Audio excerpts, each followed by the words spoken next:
Hari ini kita akan membuat sebuah meja lipat dinding yang bisa dibuka dan bisa ditutup sehingga tidak memakan tempat. Kali ini disupport oleh lem Presto Magma ya. Buat Sobat ABS yang belum tahu apa itu lem Presto Magma, silahkan di subscribe atau di follow channel YouTube dan juga Instagramnya ada di layar ini ya. Biar kalian lebih tahu apa aja lem-lem Presto yang mereka produksi, variannya, jenisnya, dan ada berbagai macam pengetesan juga yang ada di YouTube-nya channel Lem Presto. Oke, di sini saya menggunakan kayu jati Belanda. Pertama-tama saya akan membuat top table-nya dulu. Tapi pastikan dulu kayunya memang kayu yang cukup keras meskipun ini kayu bekas, tidak yang lapuk-lapuk amat. Saya lakukan proses bench planer menggunakan Stanley planer duduk supaya mendapatkan ketebalan yang sama semua ya sobat. Jadi kalau teman-teman tidak punya bench planer bisa menggunakan planer tangan, kalau tidak punya bisa menggunakan hand plane ya yang pakai tenaga manual.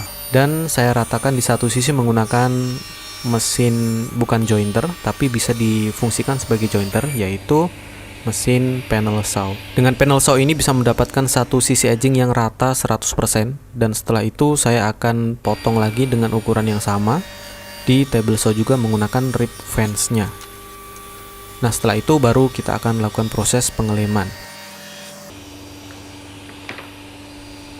Mungkin kalian bertanya-tanya, saya pernah bikin bar clamp dari kayu ini, tapi kok nggak pernah kelihatan.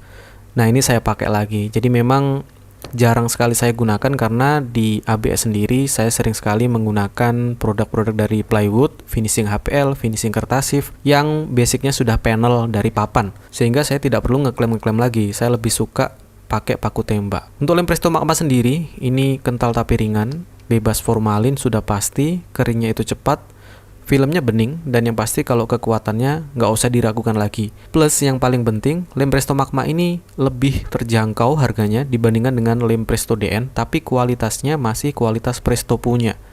Jadi buat kalian yang untuk project-project dalam negeri, untuk project-project yang simple-simple, harganya bisa lebih murah nanti jualnya, produksinya bisa lebih ditekan, bisa menggunakan lem Presto Magma ini. Nah, kita tahu ya sejak ada pandemi kemarin, bahan baku lem itu mahal sekali dari luar negeri, sehingga lem Presto DN yang materialnya memang bagus itu tidak bisa dikurang-kurangi, sehingga harga produksinya juga mahal dan harga jualnya jadi lebih naik gitu ya. Mereka membuat solusi untuk teman-teman supaya tetap bisa berkarya menggunakan lem yang bisa lebih murah, yaitu menggunakan lem Presto yang Magma ini. Kalau kalian pengen yang standar ekspor bisa menggunakan yang Presto DN.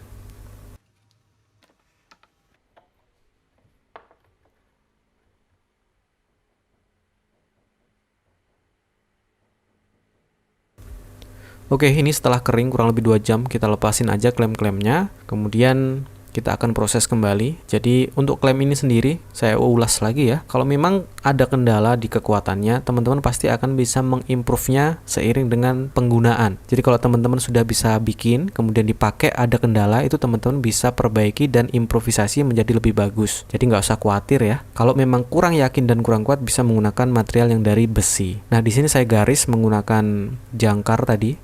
Ini kita potong menggunakan jigsaw supaya bentuknya setengah lingkaran. Jadi teman-teman bisa menggunakan jigsaw, bisa menggunakan band saw, ataupun scroll saw juga bisa.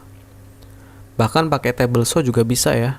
Tapi tetap hati-hati, teman-teman cari tahu ilmunya dulu, cari tutorialnya yang benar, karena jangan sampai pengen hemat tapi safety-nya dikurangi. Oke, ini saya akan proses selanjutnya setelah top table-nya jadi itu, saya akan bikin untuk pengaitnya ya. Jadi untuk sistem buka tutupnya bisa rata dengan tembok dan menjadi meja, itu ada sistem yang sebetulnya itu bikinnya sangat rumit sekali. Kalau misalkan bikin yang benar itu papan dibolongi tengahnya memanjang dengan ukuran-ukuran tertentu. Tapi karena itu susah sekali kita kerjakan, maka saya akalin, saya gunakan papan yang akan dilapis-lapis. Ini saya menggunakan plywood 9 mili yang nantinya akan saya potong bagian tengahnya, panjangnya nanti bervariasi tergantung dari kebutuhan. Kemudian akan dilaminasi menggunakan thick wood 3 mili bolak-balik. Jadi bagian tengah yang akan saya potong di 9 milinya itu akan berlubang. Sedangkan bagian pinggir-pinggirnya itu akan tercover oleh si thick wood 3 milinya tadi. Oke, ini proses mencari tahu di mana saya harus nanti menandai dan memotong bagian-bagian tersebut sehingga setelah saya laminasi nanti akan ada lubang di bagian itu. Nah, nanti kalau teman-teman masih bingung, teman-teman sekarang cek aja videonya, pantengin, nanti pasti akan paham maksud yang saya bikin ini apa. Ngomong-ngomongin soal ABS ya, terima kasih buat kalian yang sudah subscribe dan sudah setia nonton terus, baik tutorial yang sederhana, yang berat, kemudian yang vlog, ada yang review juga, jadi macam-macam yang kita kerjakan di channel ini. Terima kasih buat semuanya yang sudah support, dan mungkin buat sebagian yang masih baru, yang baru mengenal channel ini, merasa kok channel ini terlalu heavy duty, terlalu berat, terlalu susah gitu ya. Maksudnya alat-alat yang digunakan juga terlalu besar-besar, premium, mahal-mahal. Kalian mungkin belum lihat gimana ABS zaman dulu pertama kali. Pertama kali bikin channel YouTube ABS itu sengsara juga, sama aja seperti teman-teman semua. Menggunakan material-material bahan yang sederhana, alat-alatnya sangat sederhana, yang murah-murah. Tapi bisnis itu berkembang, semuanya itu berproses. Dan ini hasil dari proses yang teman-teman lihat. Yang saya pengen sampaikan itu teman-teman gak usah terlalu takut untuk bermimpi. Mimpi itu nggak ada yang salah. Yang salah tuh justru kalau kalian takut lihat ABS karena menggunakan alat-alat yang nggak terjangkau oleh kalian, itu sebetulnya salah. Dan memang suka dengan channel YouTube ini, suka dengan woodworking, tonton aja apapun alat yang dipakai. Semakin banyak referensi, semakin bagus dong. Kalau kalian pengen punya alat yang mahal gitu ya, terus kalian nonton orang pakai alat yang mahal aja minder, gimana kalian bisa bermimpi dan di alam bawah sadar itu tertanam bahwa suatu saat kalian akan punya. Minimal kalian tuh belajar nonton gimana cara memakai alat tersebut. Kalaupun belum tercapai ya, kan ada alat-alat lain yang bisa menjadi pengganti, yang lebih murah dan terjangkau buat kalian. Tidak ada yang memaksa kalian mau beli alat yang kayak apapun, mau membeli material yang kayak apapun. Yang pasti tuh sesuaikan aja dengan budget ya. Kalau budgetnya ada, terus kemudian sudah beli alat dan bisa dikaryakan, jadikan itu ladang cuan untuk mengupgrade alat-alat yang kalian punya.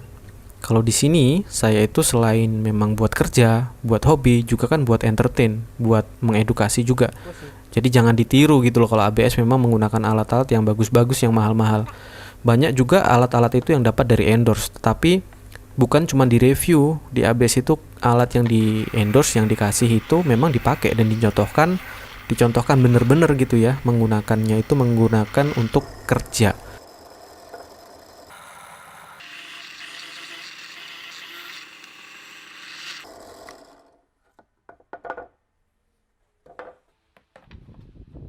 Oke, balik ke project. Ini yang saya maksud tadi ya, yang sudah dikasih lem magma lagi, dilapisin bolak-balik pakai 3 mili dan menyisakan lubang-lubang. Hanya bagian ujung kanan dan ujung kiri ada 17 papan yang berdiri itu, dan nomor 1 dan nomor 17 itu yang tidak saya potong tengahnya, langsung dibor tadi ya. Kemudian di bagian ujung masing-masing itu kita berikan engsel ini. Jadi engselnya itu yang kecil aja, yang disesuaikan aja dengan besaran papannya. Dan setelah itu kita butuh satu tambahan alat lagi, yaitu asdrat. Saya pakai yang 8 mili. Teman-teman tadi ingat ya, saya menggunakan papan yang 9 mili. Jadi saya akan pakai asdrat yang di bawahnya, yaitu yang 8 mili. Oke, kinerja dari engsel tuh yang akan seperti ini nanti. Jadi si lubang-lubang yang di atas itu nanti akan kita masukin asdrat, sedangkan engsel ini sebagai pivotnya, sehingga pada saat kita buka tutup, asdratnya itu akan menahan, lubang-lubang itu akan bergerak. Jadi stay on the track gitu. Nah, disinilah ribetnya. Tapi meskipun ribet, ini juga saya ngerjain ini baru pertama kali, dan sambil bekerja ini, sambil mengerjakan ini, saya sedikit banyak itu bengong, berpikir gimana ya gitu, stepnya harus gimana. Tapi seiring berjalan waktu akhirnya ketemu juga jalannya dan ketemu juga caranya, dan hasilnya pun jadi. Sekali lagi thanks to Lempresto Magma yang sudah support video ini sehingga teman-teman bisa menonton tutorialnya. Tinggal ini kita kasih lagi untuk bagian ujung atas yang nomor 1 sama nomor 17 itu baut yang ada ringnya seperti ini, yang untuk menggantung nanti di dinding. Tapi sebelum itu saya mau lakukan proses pengamplasan, kemudian di finishing ala-ala aja. Saya menggunakan finishing water base yang dikuas-kuas aja. Ini produknya dari Polybase Wood Stain. tinggal dikuas-kuas, kemudian ini yang clear, dan lubang bekas paku-paku yang tadi ditembakin untuk ngelem bagian atasnya itu saya dempul. Nah, ini terakhir saya bor 35 mili seperti mata bor yang untuk engsel sendok untuk ngegrab nanti pada saat kita mau tarik dan mau tutup. Nah, seperti ini dia. Gampang banget sih sebetulnya, dan hasilnya itu lumayan unik ya untuk apartemen, untuk rumah-rumah kos yang sempit-sempit gitu. Tapi teman-teman kalau mau pesan ke saya, kayaknya saya nggak ada waktu deh untuk ngerjain. Jadi kalau mau, ya tonton aja videonya untuk tutorial untuk bikin sendiri, bikin di rumah. Toh ini bikinnya gampang banget. Tadi kita nggak perlu cowakin bagian tengahnya, kita langsung lem aja 3 papan 9 mili, lalu dilapis 3 mili, tapi bagian tengah yang 9 mili sudah kita potong sesuai dengan yang kita mau. Dan ini dia hasilnya. Keren banget sih sebetulnya. Mantap ya. Nah, seperti ini bisa kita pakai untuk pamer-pamer, untuk foto produk juga kalau teman-teman suka jualan produk-produk kecil gitu ya, makanan-makanan, lalu kita posting ke sosial media kita, itu menarik sekali. Kalau sudah, tinggal kita tutup dan selesai sudah project kita kali ini juga. Terima kasih, semoga videonya bermanfaat. Sampai jumpa di video selanjutnya. Ciao.